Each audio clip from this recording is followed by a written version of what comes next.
Sir வணக்கம். வணக்கம் sir. இப்ப அதிமுக சைட்ல பார்த்தோம்னா நிறைய பொலிட்டிக்கல் டெவலப்மெண்ட்ஸ் நடந்துட்டு இருக்கு. ஒன்னு டிடிவி தினகரன் அவர்கள் அலைன்ஸ்ல சேர்ந்துட்டாரு. ரெண்டாவது நேத்து பார்த்தோம்னா திருவள்ளூர்லயும் ஒரு பெரிய ஒரு பொதுக்கூட்டத்தையும் நடத்திருக்காங்க. சோ எப்படி பாக்குறீங்க? ஒரு மொமெண்டம் கிடைக்க ஆரம்பிச்சிருச்சா அதிமுக பாஜக கூட்டணிக்கு? எப்படி பாக்குறீங்க? கண்டிப்பா சொல்லலாம். என்னன்னா, விரும்பத்தகாத வகையில அல்லது இயல்புக்கு மாறான வகையில தேர்தலுக்கு ஓராண்டுக்கு முன்பாகவே எடப்பாடியினுடைய முழு சம்மதம் இல்லையோ அப்படின்னு நம்மெல்லாம் புரிஞ்சுக்கிற மாதிரி, உலகமே புரிஞ்சுக்கிற மாதிரி அந்த பிஜேபி அதிமுக கூட்டணி முடிவுக்கு வந்துச்சு, உறுதிப்படுத்தப்பட்டது. அந்த நட்சத்திர ஹோட்டல் நடந்த பிரஸ் மீட்டே உலகத்துக்கு எத்தனையோ விஷயங்கள சொல்லுச்சு. 11 மணி 12 மணி 1 2 தள்ளிக்கிட்டே ஏன்னா எடப்பாடி வரமாட்டேன்றாரு, அவர் ஏதோ டிமாண்ட் வைக்கிறாரு அப்படின்னு.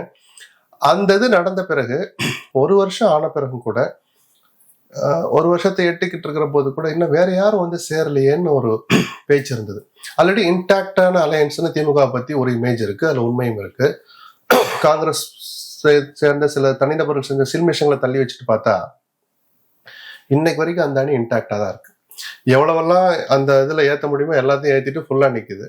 இங்க யாரும் வரலையன்ற போது டாக்டர் அன்புமணி சேர்ந்த அன்னைக்கு ஆரம்பிச்ச அந்த பெப்பு ஆச்சரியப்படுற அளவுக்கும், இந்த மூக்கின் மேல் விரல் வைக்கிற அளவுக்கும் தினகரனுடைய என்ட்ரி, என்டிஏக்கு அவர் போனதுல ஆச்சரியம் இல்லை. அவர் போய் சந்திச்சு சால்வ போட்டு வெளியில வர்றதுக்குள்ளேயே எடப்பாடி போட்ட ட்வீட் இருக்குல்ல, அன்பு சகோதரர் தினகரனை மகிழ்ச்சியோடு வரவேற்கிறேன்னு, அது பல பேர் அதை கவனிக்க ஆரம்பிச்சாங்க. அதை நீங்க ஜஸ்ட் லைக் தட் கடந்து போக முடியாது. நாம அதை விமர்சனத்துக்காக பார்க்கலாம். அந்த நாளை, அந்த நிகழ்வை எடப்பாடியும் தினகரனும் சங்கடத்தோடும் சங்கோஜத்தோடும் தான் கடந்திருப்பாங்க. கிட்டத்தட்ட 8 வருஷத்து பகை இல்லை, பங்காளி சண்டையாகவே இருந்தால் கூட பலரும் பார்க்கிற வகையில நடந்த சண்டை. அது பயன்படுத்தப்பட்ட வார்த்தைகள் அரசியல்ல பின்னோக்கி பார்த்தா எந்த அணியுமே அமைய முடியாது. அது திமுகவுக்கும் பிறந்தோம், அதிமுகவுக்கும் பிறந்தோம். அணிகள் அமைக்கிற விஷயத்துல காங்கிரஸ் திமுக அணியில இருக்கவே முடியாது. வைகோ அறிவாலய வாசல்ல காலே வைக்க முடியாது. அப்படி சொல்லிட்டே போலாம், யாரையும் குறிப்பிட்டு சொல்றதுக்கு இல்ல. அந்த வைகோவுக்கு தான் தெரியும் அந்த நேரத்துல அந்த கட்சியை நடத்திட்டு போறதுக்கு அவர் பட்ட கஷ்டங்கள். காங்கிரஸ் கலைஞர் நம்மளை தூக்கி வெளியே போட்டாரே, தனியா நின்று அம்பலப்பட்டாங்க. காங்கிரஸ் 4.5% 5% தான் வாங்க முடிஞ்சது. அந்த கோபம், அந்த தேர்தலை கடந்த விதம்னு காங்கிரஸுக்கு தான் அந்த வழி தெரியும். ஸோ எல்லோருக்கும் ஏதோ ஒரு நேரத்துல அதெல்லாம் அனுபவிச்சவங்க தான். அதை தினகரனும் எடப்பாடியும் கடந்த 8 ஆண்டுகளா அனுபவிச்சாங்க. 4 பேர் கூட இல்ல போனா போட்டுன்னு ஒரு ஈகோவோ தன்னம்பிக்கையோ எடப்பாடி அப்படி தனியா இருந்து பார்த்தார். எதிர்பார்த்த வெற்றி அவருக்கும் கிடைக்கல, எந்த தேர்தலையும் கிடைக்கல. 60 சீட்டை ஜெயிச்சது, 66 இடங்களை ஜெயிச்சது வெற்றி இல்லை, ஆட்சியை இழந்ததுதான் ரிசல்ட். அதுபோல தினகரனும் நான் அமமுக வழியாக அதிமுக மீட்பேன்னு சொன்னார். அவர் எதிர்பார்த்த வெற்றியும் எந்த தேர்தலையும் அவருக்கும் கிடைக்கலங்கிற போது இனிமேலும் நம்ம அது அவசியம் தானா அப்படின்ற அந்த மனநிலைக்கு 2 பேரும் சேர்ந்தார்கள்னு நாகரிகமா சொல்லலாம், இறங்கி வந்தார்கள்னு எப்படி வேணாலும் சொல்லலாம். அதுக்கு ஃபெசிலிட்டேட்டரா இருந்தது பிஜேபி தான், மீடியேட்டரா. அதை மறுக்க முடியும். அவங்கதான் அந்த இயக்கத்தை பிளந்தார்கள். அவர்கள் முயற்சியாலேயே ஒரு அணியில் இப்போதைக்கு சேர்த்திருக்கிறாங்க. ஏதோ அதிமுகவிலே போய் சேர்ந்துடல, தினகருடைய நோக்கம் அது அல்ல. ஒரு மேடையில நிக்கிறதே அதிமுக தொண்டர்களும் அமமுக தொண்டர்களும் உற்சாகமா தான் பார்ப்பாங்க. சில நிர்வாகிகளுக்கு வேணா கோபம் இருக்கலாம், எரிச்சல் இருக்கலாம், நம்மளுடைய கனவை சிதைச்சிட்டாரு, இல்ல நம்ம தேவை நிறைவேறுமா அப்படின்னு சந்தேகம் இருக்கலாம். தொண்டர்கள் எப்பயுமே அந்த எதிர்பார்ப்பை வச்சுக்காத தொண்டர்களுக்கு அது உற்சாகத்தை தான் தந்திருக்கும். அதன் மூலமா அந்த மொமெண்டத்தை கிரியேட் பண்ணான்னு எடுத்துக்கலாம். நீங்க ஃபர்ஸ்ட் சொன்னது போல அன்புமணி அவர்கள் ஃபர்ஸ்ட் உள்ள வராரு, ஒரு சின்ன ஒரு வேகம் கிடைக்குது. அதுக்கப்புறம் டிடிவி தினகரன் அவர்களும் உள்ள வராரு. வந்ததுக்கு அப்புறம் மீடியாலலாம் ஒரு பெரிய ஒரு டிஸ்கஷன் பாயிண்டா அதிமுக இருக்காங்க. வேற கட்சிகள் எதிர்பார்க்கலாமா? ஓபிஎஸ் அப்புறம் வேற கட்சிகள் எதிர்பார்க்கலாங்கிறத இன்னைக்கு 1 மணி நேரம் முன்னாடி பிரேமலதாவே சொல்லியிருக்காங்களே. நேத்து நடந்ததுதான் அந்த வடிவம் தான் இறுதி வடிவம், என்டிஏவின் வடிவம்னு அவங்க யாராவது சொல்லியிருக்காங்களான்னு கேட்டாங்க. போட்டாரு ஒரு போர்டு. அவர் இன்னும் பதில் சொல்லல, எனக்கும் இங்க வாய்ப்பு இருக்கு இன்னும் அப்படிங்கிறதையும் ஒரு கதவை திறந்துதான் வச்சிருக்கிறார். நான் அதை முந்தின நாள்லன்னு சொல்லிட்டு இருக்கேன். அந்த மேடை தான் கடைசி மேடை நினைக்காதீங்க. அடுத்த வருடம் பிரதமர் வர்றபோது, அமித்ஷா வர்றபோது இன்னொரு ஆள் எக்ஸ்ட்ரா தூக்கி கை காட்ட போறாரு. பேச்சுவார்த்தை முடிகிற வரைக்கும் அதானே, இன்னும் நாள் இருக்குல்ல. மீடியாக்களுடைய பசிக்காக நடக்காது. ஒருவருடைய தலைவரும் தங்களுடைய நலன், தன் கட்சியின் நலன்னு பார்த்துதான் பேரம் பேசுறாங்கன்னு நீங்க சொல்லிக்கலாம், தப்பு இல்லைன்னு நான் சொல்லுவேன். இதான சார் நேரம். அவங்க கட்சியுடைய எதிர்காலத்தை மனசுல வச்சாலும் யாருமே முடிவெடுக்கும். அது சுயநலமா இருக்கும், வெட்கப்படுறதா இருக்கும், மான ரோஷத்தை தள்ளி வச்சதா இருக்கும். அது வெளியில இருந்து பார்க்கிற பார்வை.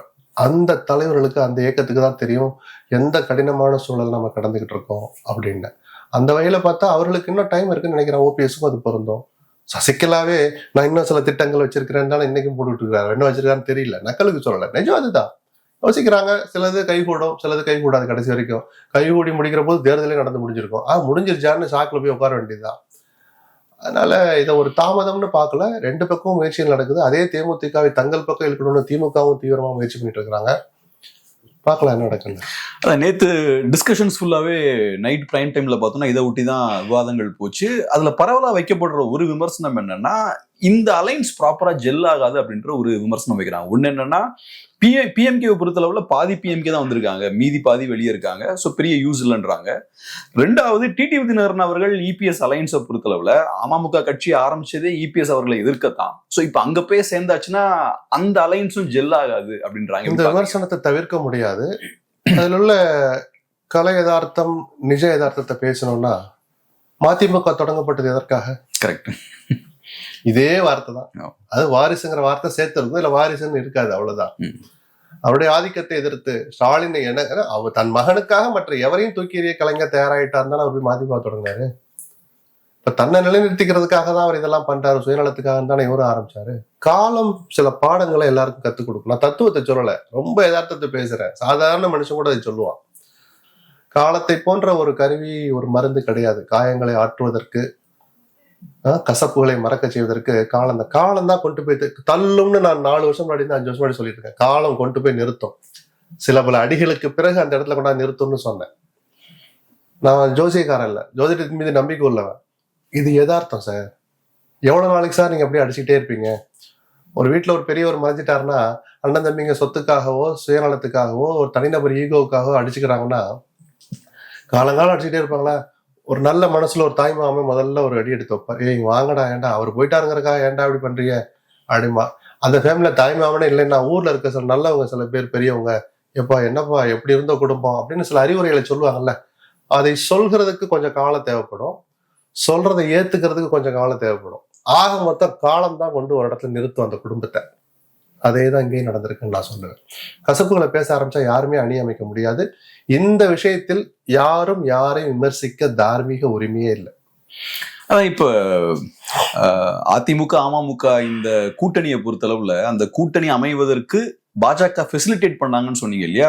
முதல்ல அந்த ஃபெசிலிட்டேஷன் என்ன மாதிரி ஃபெசிலிட்டேஷன்? ரெண்டாவது, ஏன் பாஜகவோட அந்த சர்வீஸ் தேவைப்படுது? ஏன்னா அதிமுகவே ஒரு பெரிய கட்சி தான். இல்ல, ஜெயலலிதா மறைவுக்கு பிறகு இது ஊரறிஞ்ச ரகசியம் சார். அவருடைய ஒரு நடவடிக்கைக்கு பின்னாடியும் பிஜேபி இருந்ததுன்னு. அதுவும் 4 ஆண்டு கால ஆட்சி எடப்பாடி நடத்திட்டு போனதுக்கு முழுக்க முழுக்க துணை இருந்தது பிஜேபி தான். அவர் உதவி இல்லைன்னா நம்பிக்கை இல்லா தீர்மானம் கொண்டு வந்து அந்த ஆட்சி 1.5 வருஷத்துலயே முடிஞ்சு போயிருக்கும். சோ அந்த ஆட்சிக்காக உதவி பண்ணாங்க. அவர் தர்ம யுத்தம் தொடங்க வச்சது யாரு? குருமூர்த்தி சொல்லிதான் நான் யுத்தத்தையே தொடங்கினேன் ஓபிஎஸ். மோடி சொல்லிதான் அந்த யுத்தத்தையே முடிச்சேன்னு சொன்னார் ஓபிஎஸ். இதெல்லாம் எதுக்கு? சமாஜ்வாதி கட்சியினுடைய மூத்த பொதுச் செயலாளரா ஓபிஎஸ் அண்ணாதிமுக தானே. அப்ப மோடி அண்ணாதிமுக வாரத்தை தலையிடுறாருல. ஆடிட்டு குருமூர்த்தி அண்ணாதிமுக வாரத்தை தலையிட்டு போய் சமாதியில நைட்டோட நைட்டா உட்காரு, சமாதின்னு கூட பார்க்காம பயத்தை தான் தள்ளி வச்சுட்டு நைட்ல போய் உட்காந்தாரு. குருமூர்த்தி சொல்லிதானே. அப்ப குருமூர்த்தியோட நோக்கம் என்ன? அண்ணாதிமுக வலுவா இருக்கணும்னா யாராவது ஒருத்தர் அந்த ஐடியாவை கொடுத்துருப்பாங்களா? கொஞ்சம் பொறுமையா இருங்கன்னு தான் சொல்லியிருப்பாங்க. ஆனா அன்னைக்கு நீங்க போய் உட்காருங்கன்னு சொன்ன ஒரு பிளவுக்கு வழிவகுத்தது குருமூர்த்தி, சரிதானா? சோ தெரிஞ்சோ தெரியாமலோ அறிந்தோ அறியாமலோ நமக்கெல்லாம் தெரிந்தபடி அதிமுகவுடைய உள்விவகாரங்களை தலையிட்டது பிஜேபி. அந்த பாவத்துக்கு பரிகாரமா இணைப்பாங்கன்னு 1 வருஷம் முன்னாடி நான் சொல்லிட்டு இருக்கேன். சுயநலத்துக்காகவாவது, தாங்கள் அமைத்த என்டிஏ வலுவாகணுங்கிற அந்த சுயநலத்துக்காகவாவது அந்த பிளவுபட்ட இயக்கங்களை இணைப்பதற்கான தொடக்க புள்ளின்னு நான் எடுத்துக்குவேன். ஒரு மேடையில ஏறதே ஃபர்ஸ்ட் ஸ்டெப் தானே. எடப்பாடி நினைச்சிருந்தானா அவர் இருக்க மேடையில ஏற மாட்டேன்னா யார் என்ன சார் பண்ண முடியும்? இப்ப பாஜக பாயிண்ட் ஆஃப் வியூ பாத்தீங்கன்னா எப்படி பாக்குறீங்க? பிளவுபடுத்துறாங்க, அடுத்து இணைக்கிறாங்கன்னா இப்ப இதுக்கு முன்னாடி எப்படி இருந்தோ அதேதான் இப்ப வந்திருக்கு. சோ ஒரு பிரோஜனமும் இல்லையே எவ்வளவு எஃபோர்ட் போட்டதுல. என்ன இது, நீங்க பிளவுபட்டு தோல்விகளை சந்திச்சாங்க, இப்ப இணைஞ்சிருக்காங்க, வெற்றி எலெக்ஷன் வரைக்கும் கொஞ்சம் பொறுத்துருங்களேன், நம்ம ரிசல்ட் சொல்லணும்.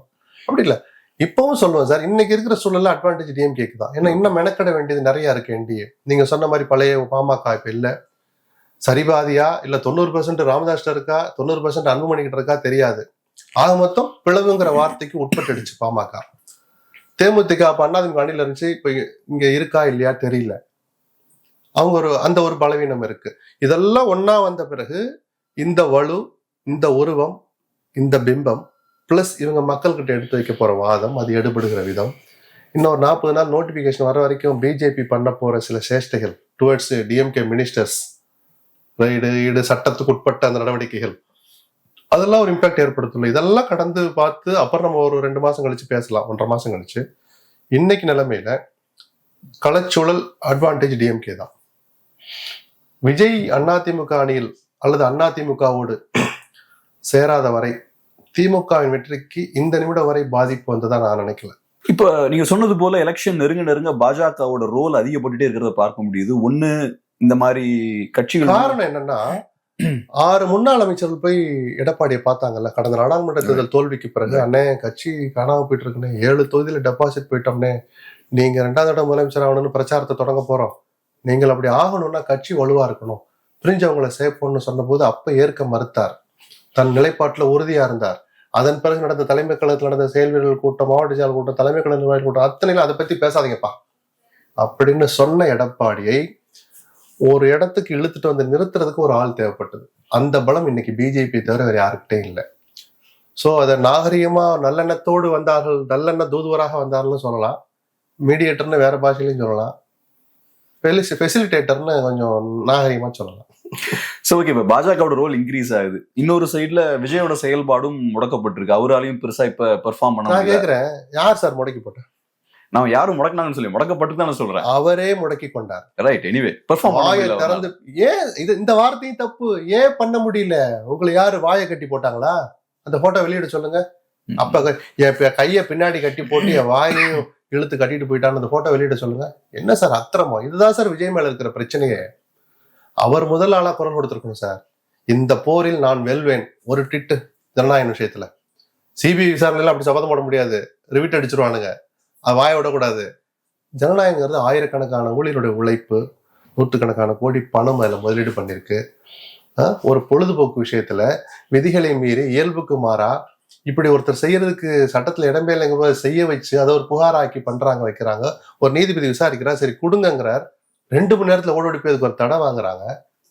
இவ்வளவு நடக்கிற போது இன்னைக்கு வரைக்கும் வாய் திறக்கலையே. அதுக்கு வேற யாருமே காரணம் இல்லை. தயவு செய்து அந்த ஒரு கண்ணத்தை நீங்களும் வராதிங்க, மக்களுக்கும் சொல்லாதீங்க. விஜய் என்கிற தனிநபர் தான் காரணம். அது மாற்று கருத்தே இல்லை. என்ன அக்கிரமம் சார் இது? என்ன சார் உங்களுடைய அரசியல் எதிரி திமுக ஸ்டாலின் ட்விட்டு போடுறாரு, கூட்டணிக்கு இவ்வளவு தூரம் வளைஞ்சு கூப்பிடுறீங்க, காங்கிரஸ் இன்னைக்கு வரைக்கும் செவி சாய்க்கல. அந்த கட்சியினுடைய பிரபலம், அந்த கட்சியின் முன்னாள் தலைவர் ராகுல் காந்தி ட்விட்டு போடுறாரு. விஜயை காரணத்தோடு விமர்சிக்கிறேன். நான் பல நேரங்கள்ல பல பேட்டிகள்ல இது அக்கிரமம்னு சொல்றேன். என்னை போன்றவர்கள் எவ்வளவு பேர் பேட்டி கொடுக்குறோம். இது என்ன அக்கிரமமா இருக்கு? ஒரு படத்தை இப்படி முடக்கலாமா? அது என்ன பெரிய இந்த குற்றமா சார்? ஏதோ ஸ்டார் தப்பா போட்டாங்களா, அதிகாரியினுடைய அடையாள பட்டை இருக்கு, அது தப்பா இருக்கு, பிளர் பண்ணி விடுங்க, அந்த காட்சியை கட் பண்ணி தூக்கி விடுங்க. என்ன நாடு குடிமொழியிற போகுது நாட்டுல? சொல்லுங்க. சாதாரண ஒரு விஷயத்துக்கு இவ்வளவு பெரிய ஒரு படத்தை நீங்க முடக்குறீங்களே. நமக்கு இருக்கிற உணர்வுல 1% கூட விஜய்க்கு இல்லைங்கிற அந்த ஆதங்கம் தான் இந்த வார்த்தையெல்லாம் பயன்படுத்துறேன். சோ அவரை யாரும் முடக்கி போடல, அவரே தன்னை முடக்கி கொண்டார்.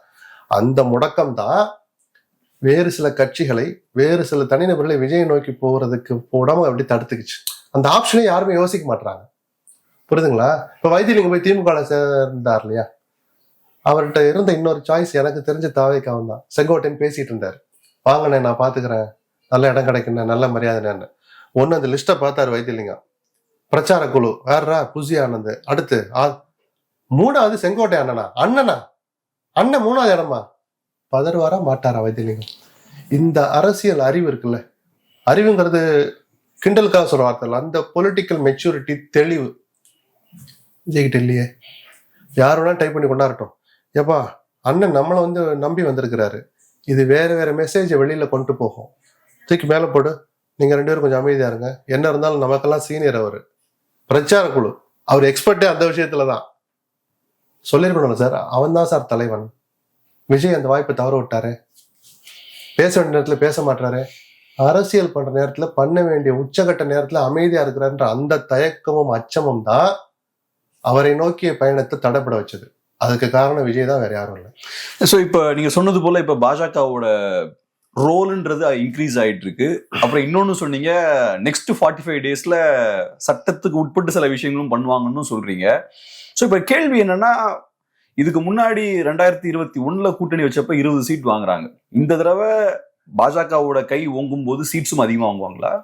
அதிகமா கேட்பாங்கன்னு சொல்லலாம். வாங்குவாங்கிறது ரிசல்ட் இல்லை, ரிசல்ட் நம்ம காத்திருந்தா பார்க்கணும். எடப்பாடியோட வில் பவர், அவர் காட்டுகிற அந்த பொலிட்டிக்கல் பவர், வில் பவர்னு ஒண்ணு இருக்கு, அதெல்லாம் உறுதியா இருந்தாருன்னா கேட்குற ரைட்டு ஜெயிப்பீலா அப்படின்னு கேட்கிறாரான்னு பார்க்கணும். நமக்கு தெரியாத உள்ளறையில் என்ன நடக்கும்னு. பிஜேபியும் தங்களை சுய பரிசோதனை பண்ணிக்கணும். நம்ம எந்த இடத்துல வந்து நிக்கிறோம், எவ்வளவு வளர்ந்துருக்கிறோம், அதுக்கு தகுந்த மாதிரி இப்போ காங்கிரஸ் ஒரு அசாத்தியமா நீங்க நம்பர் கேக்குறீங்கன்னா தப்புன்னு எல்லாரும் சொல்றோம்ல. 64 வாங்கினாங்க, கீழே தயாலமா உட்கார வச்சு கிரில் பண்ணிக்கிட்டு மேல கூட்டணி பேச்சுவார்த்தை நடந்துச்சு அறிவாலயத்துல. 64 இடம் வாங்கினாங்க, 63 நினைக்கிறேன். ஜெயிச்சதுல 5. மக்கள் ஏத்துக்கல இல்ல, சரிதானா? அதேதான் பிஜேபிக்கும் பொருந்தும். யதார்த்தத்துக்கு மீறி நீங்க என்னைக்கு உருட்டியோ மிரட்டியோ அழுத்தம் கொடுத்தா வாங்கினீங்கன்னா உங்களுக்கு அது பலவீனம் தான். அது உங்களை மட்டும் பாதிக்கும், அந்த அணியை பாதிக்கும், ஆட்சிக்கு வர்ற வாய்ப்பை பாதிக்கும். உங்களுடைய சித்தாந்த எதிரி யாரோ அவர்கள் ஆட்சிக்கு வருவதற்கு அது உதவி பண்ணும். இந்த யதார்த்தத்தை அவங்களும் புரிஞ்சுக்கணும். ஆனா சில பேர் தூண்டி வராங்க, 2 இரட்டலைன்னா ஒரு தாமரை அப்படின்னு. கேட்கறதுக்கு நல்லா இருக்கும், பிஜேபிக்காரனுக்கு உற்சாகம் இருக்கும், அதிமுககாரன் எரிச்சலுக்கு போவான். என்ன நீங்க வளர்ந்துட்டீங்கன்னு உங்களுக்கு 2க்கு 1 கேட்கறீங்க அப்படின்னு கேட்பானா மாட்டானா? சோ இது இறுதி வடிவம் பெறட்டும். அவங்களுக்கு அதிக சீட்ல நிக்கணும்னு ஆசை இருக்கும், அதுல நியாயம் இருக்கு, நான் மறுக்க மாட்டேன். 20 நின்று எங்களுக்கு 60 கொடுங்க அப்படின்னு நான் கேட்கும்போது ஒரு மாதிரியா இல்லையா? 30 கொடுங்கன்னு கேட்கலாம், 25 வந்து நிக்கலாம். அதுதான் யதார்த்தம். எடப்பாடியோட சாமர்த்தியத்தை நம்ம அதுலயும் பார்க்க வேண்டியிருக்கு. என்ன செய்யறாருன்னு பார்ப்போம்.